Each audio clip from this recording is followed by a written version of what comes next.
నమస్తే,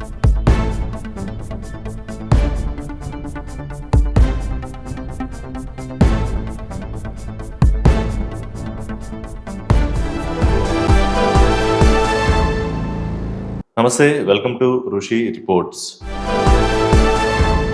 ఇవాళ నేను మీతో షేర్ చేసుకోబోయే అంశం ఏంటంటే, ఆంధ్రప్రదేశ్ ముఖ్యమంత్రి చంద్రబాబు నాయుడు అండ్ కో అంటే ఇతర మంత్రులు, ఆర్థిక మంత్రి కానివ్వండి, ఇతర మంత్రులు కొంతమంది బృందంగా ఢిల్లీ వెళుతున్నారు. అంటే ఆంధ్రప్రదేశ్లో ప్రభుత్వం ఏర్పడ్డాక, తెలుగుదేశం పార్టీ కూటమి అధికారంలోకి వచ్చాక మొట్టమొదటిసారిగా ప్రధానమంత్రి నరేంద్ర మోదీ అంటే ఎన్డీఏలో భాగస్వామిగా ఉన్న పార్టీకి సంబంధించిన అగ్రనేత, ప్రధానమంత్రిగా ఉన్న నరేంద్ర మోడీ, అలాగే అమిత్ షా, ఇతర మంత్రులు, ఆర్థిక మంత్రి నిర్మలా సీతారామన్, ఇలా మిగతా మంత్రులందరినీ కలిసి వస్తారు. అంటే సాధారణంగా ఒక రాష్ట్రంలో ప్రభుత్వం ఏర్పడ్డాక కేంద్రంలో ఎవరైనా ప్రభుత్వంలో ఉన్నారో వాళ్ళని వెళ్ళి కలిసి రావడం అనేది ఒక లాంఛనం, ఒక సంప్రదాయం. గతంలో రేవంత్ రెడ్డి కాంగ్రెస్ పార్టీకి సంబంధించిన ముఖ్యమంత్రి అయినా కూడా ఆయన ప్రధానమంత్రిని కలిసి వచ్చారు. సో ఏ రాష్ట్రంలో అయినా మమతా బెనర్జీ అయినా, లేకపోతే అంటే పచ్చగడ్డి వేస్తే బగ్గుమంటుంది అనే అంత వ్యతిరేకమైన రాజకీయ ప్రత్యర్థి పార్టీ అయినా కూడా ఇదొక ప్రొసీజర్ జరుగుతూ ఉంటుంది. సరే, అది పక్కన పెడితే ఇప్పుడు కలిసి రావడం అనేది కేవలం లాంఛనమేనా, లేకపోతే ఆంధ్రప్రదేశ్కి అన్న ఉపయోగం ఉంటుందా? ఒకసారి 5 ఏళ్ళు వెనక్కి వెళ్తాను. జగన్మోహన్ రెడ్డి 151 సీట్లతో ఎమ్మెల్యేలతో ఆయన ముఖ్యమంత్రిగా ఉన్నప్పుడు ఢిల్లీ వెళ్ళి ప్రధానమంత్రిని కలవడానికి వెళ్ళిన భేటీలో, అంతకన్నా ముందు ఆయన ప్రెస్ మీట్ పెట్టి, మొట్టమొదటి ప్రెస్ మీట్ ఆయన ముఖ్యమంత్రి అయ్యాక ఢిల్లీలో పెట్టారు. ఆయన ఏమన్నారంటే, మనకి 151 మంది ఎమ్మెల్యేలు, 22 మంది ఎంపీలు ఉన్నా కేంద్రంలో బీజేపీ అలాగే ఎన్డీఏకి ఎక్కువ బలం ఉండి సొంతంగా అధికారంలో ఉండే పరిస్థితి ఉండడం వల్ల మనం రాష్ట్రానికి కావాల్సిన వాటిని అడిగి తెచ్చుకోవడమే తప్ప డిమాండ్ చేసే పరిస్థితి లేదు అని చెప్పారు. అంటే రానున్న 5 ఏళ్లలో తను కేంద్రంతో ఎలా వ్యవహరించబోతున్నాను అనేది ముందే ఆయన హింట్ ఇచ్చేశారు. అయితే ఇప్పుడు పరిస్థితి ఏంటి 5 ఏళ్ల తర్వాత? ఎన్నికలకు ముందు కూటమి కట్టి జనసేన, తెలుగుదేశం, బీజేపీ పోటీ చేశాయి. అనూహ్యంగా అంటే 151 కన్నా ఎక్కువ సీట్లు కూటమికి వచ్చాయి. 164 సీట్లు. వైసీపీ కేవలం 11 సీట్లకి పరిమితమైంది. అలాగే ఎంపీలు కూడా 4కే పరిమితమైంది. 21 కూటమికే వచ్చాయి. ఇప్పుడు ఇంకొక విషయం ఏంటంటే, కేంద్రంలో బీజేపీకి సొంతంగా బలం లేదు. 240 సీట్లే వచ్చాయి. ఎన్డీఏతో కలిపి 296 సీట్లతోటి ఇవాళ ప్రభుత్వాన్ని ఏర్పాటు చేసింది. అంటే ఇవాళ చంద్రబాబు నాయుడు దగ్గర ఉన్న 16 మంది ఎంపీలు, అలాగే జనసేన దగ్గర ఉన్న ఇద్దరు ఎంపీలు 18 మంది. సరే, బీజేపీకి ఉన్న ఎంపీలలాగా వాళ్ళ ఖాతాలోకి వస్తారనుకోండి ఆ ముగ్గురు. సో ఈ 16 + 2 18, బీజేపీకి ఇప్పుడు వైసీపీకి 4 వచ్చారు, అలాగే బీజేపీకి ఒక 3 వచ్చారు. ఈ 18 మంది ఎంపీలు ఉన్నారు కాబట్టి ఏమన్నా డిమాండ్ చేయగలమా అనేది ప్రధానమైన ప్రశ్న. ఏం డిమాండ్ చేయొచ్చు అంటే, సాధారణంగా ఏంటంటే ఆర్థికంగా కొంత వెసులుబాటు కల్పించే అవకాశం. సపోజ్ ఎఫ్ఆర్బిఎం ఉంది. ఎఫ్ఆర్బిఎం ఏ రాష్ట్రానికైనా అది 3%, కొద్దిగా అటు ఇటుగా 3.5% వరకు వస్తుంది. మరి ఇంకా ఆర్థికంగా ఎటువంటి వెసులుబాటు వస్తుంది అంటే, సరే పెండింగ్ ఏవైతే ఉండిపోయాయో అంటే విభజన హామీలు 2014 నుంచి పెండింగ్ ఉండిపోయిన హామీలు.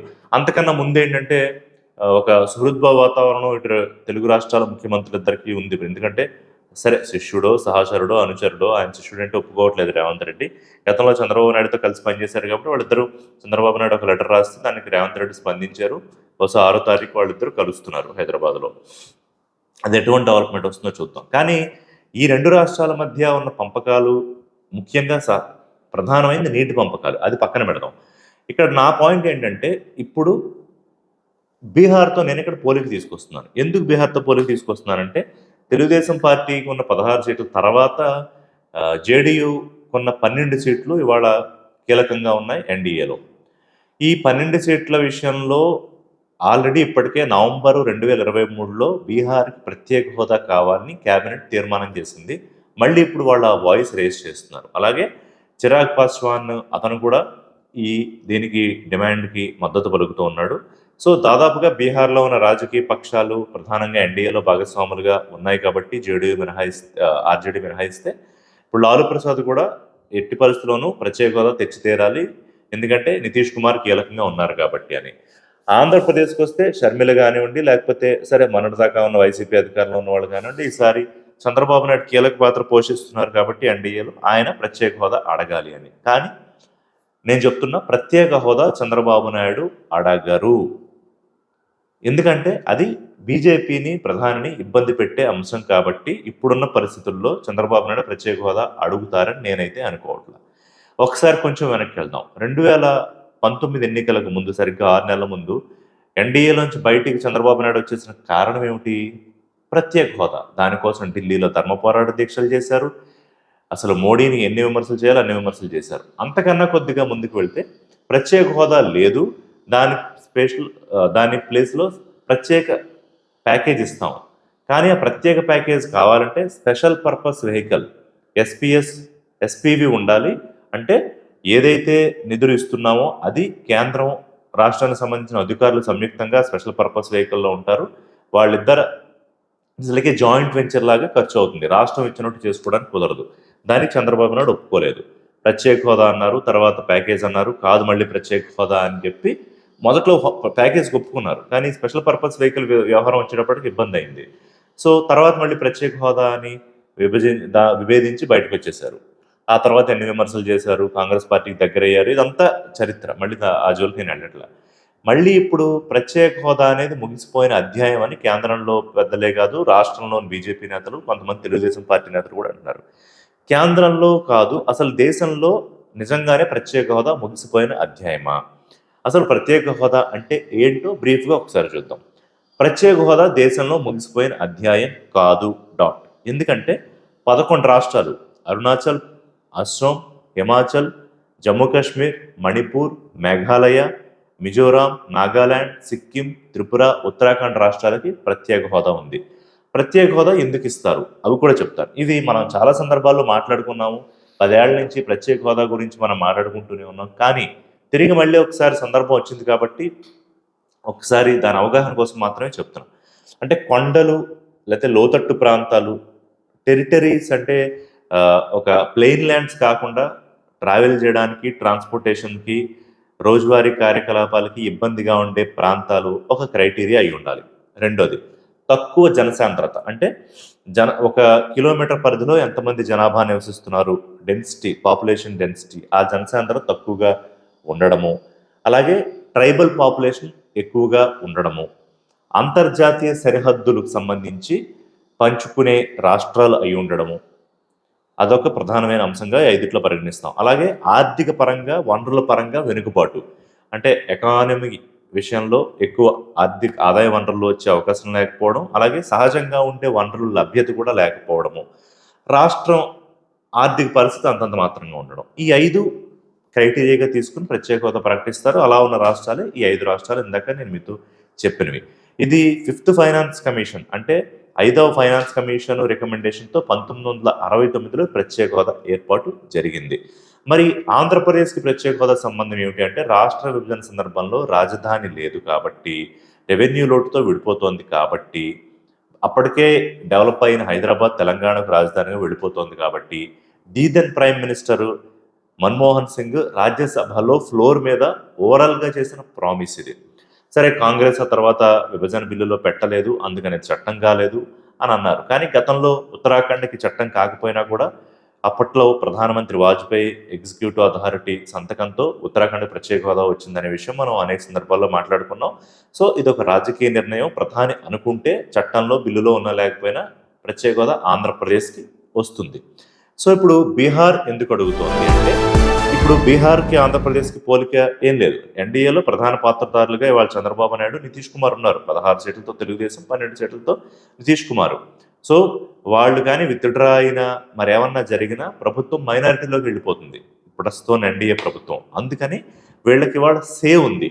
ఇప్పుడు షర్మిల, మీరు ఇవాళ బలంగా ఉన్నారు కాబట్టి మీరు అడగొచ్చు కదా అన్నారు. షర్మిలే కాదు, ఎవరైనా కూడా మాట అంటారు. కానీ చంద్రబాబు నాయుడు నిజంగా ఇవాళ ప్రత్యేక హోదా అడుగుతారా అంటే నా ఆన్సర్ నో. పోనీ ప్రత్యేక హోదా అనే పేరు కాకుండా గతంలో స్పెషల్ పర్పస్ వెహికల్ అడిగి ఉంటే ప్రత్యేక ప్యాకేజ్ ఇస్తా ఉన్నారు కదా. మనకున్న రెవెన్యూ లోటు అప్పట్లో 16,000 కోట్లు, ఆ తర్వాత పెరిగి 22,000 కోట్లు, ఆ తర్వాత 14,000 కోట్లు, తర్వాత ఏదో జగన్మోహన్ రెడ్డి ముఖ్యమంత్రిగా కొంత రిలీజ్ చేశారు. వెనుకబడిన జిల్లాలకు సంబంధించిన నిధులు రాలేదు, అలాగే స్పెషల్ కారిడార్ రాలేదు. అంటే విభజన హామీలు ఇవన్నీ. ఈ హామీల అమలుతో పాటుగా సరే సార్ ప్రత్యేక హోదా వద్దు, మీరు బీహార్‌కి ఇస్తే ఇచ్చుకోండి గానీ మాకు ప్రత్యేక హోదా ఇవ్వకపోయినా అసలు ప్రత్యేక హోదా ఇస్తే ఏంటంటే కేంద్ర పథకాలు ఏవైతే ఉంటాయో అందులో 90:10 90% మనకి గ్రాంట్‌గా లభిస్తాయి. అంటే ఇప్పుడు కేంద్రం నుంచి తెచ్చుకున్న అప్పులో, లేకపోతే కేంద్ర పథకాల్లో ద్వారా వచ్చే నిధులో వీటి నుంచి వచ్చే శాతం కన్నా మనకి ఎక్కువగా మన రాష్ట్రానికి ఒకవేళ ఆంధ్రప్రదేశ్ ప్రత్యేక హోదా ఉంటే ఏదైనా ప్రత్యేక హోదా ఉన్న రాష్ట్రానికి వచ్చే అవకాశం. దాంతో పాటుగా టాక్స్ కన్సెషన్స్ వస్తాయి. టాక్స్ కన్సెషన్ ఉండడం వల్ల సపోజ్ హైదరాబాద్‌లో ఒక రియల్ ఎస్టేట్ కంపెనీ ఉంది. వాళ్ళు టాక్స్ కన్సెషన్ ఉంటే మేబీ ఆంధ్రప్రదేశ్‌లో వాళ్ళు కొత్త కంపెనీ పెట్టొచ్చు. లేకపోతే ఇంకో టైర్ల కంపెనీ ఉంది. అది ఆంధ్రప్రదేశ్‌లో కొత్తగా పెట్టొచ్చు. లేకపోతే ఇంకో తోళ్ల పరిశ్రమ ఉంది. ఇట్లా కొత్తగా పరిశ్రమలు రావడానికి అవకాశం ఉంటుంది టాక్స్ కన్సెషన్ ఉంటే. అందుకనే మీకు ఉత్తరాఖండో, అస్సామో, హిమాచలో మన తెలుగు రాష్ట్రాలకు సంబంధించిన అనేక మంది ఎంపీలుగా ఉన్నవాళ్ళు, ఇతరులు కూడా వ్యాపారాలు అక్కడ చేస్తున్నారు. ఎందుకని? అక్కడ ప్రత్యేక హోదా ఉంది కాబట్టి వచ్చే రెవెన్యూస్‌లోంచి కట్టే టాక్స్ తగ్గుతుంది కాబట్టి లాభాలు ఎక్కువ వస్తాయని సింపుల్ రీజన్. సరే వాళ్ళు లాభపడితే లాభపడ్డారు. కానీ ఒక పరిశ్రమ వస్తుంది. దాని ద్వారా ఉపాధి దొరుకుతుంది. అక్కడ ఉత్పత్తి వస్తుంది. ఇన్ని అంశాలు ముడిపడి ఉంటాయి ప్రత్యేక హోదాతోటి. సరే ప్రత్యేక హోదా ఇవ్వడం కుదరదు. మరి ప్రత్యేక ప్యాకేజ్ ఇస్తారా?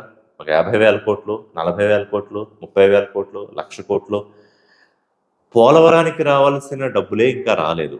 దానికి సవరించిన అంచనాల ప్రకారం 50,000 కోట్లు ఎంతో రావాలి. ఈ ఆర్&ఆర్, రిహాబిలిటేషన్ అన్నీ కలిపి. మరి అది కూడా రాలేదు.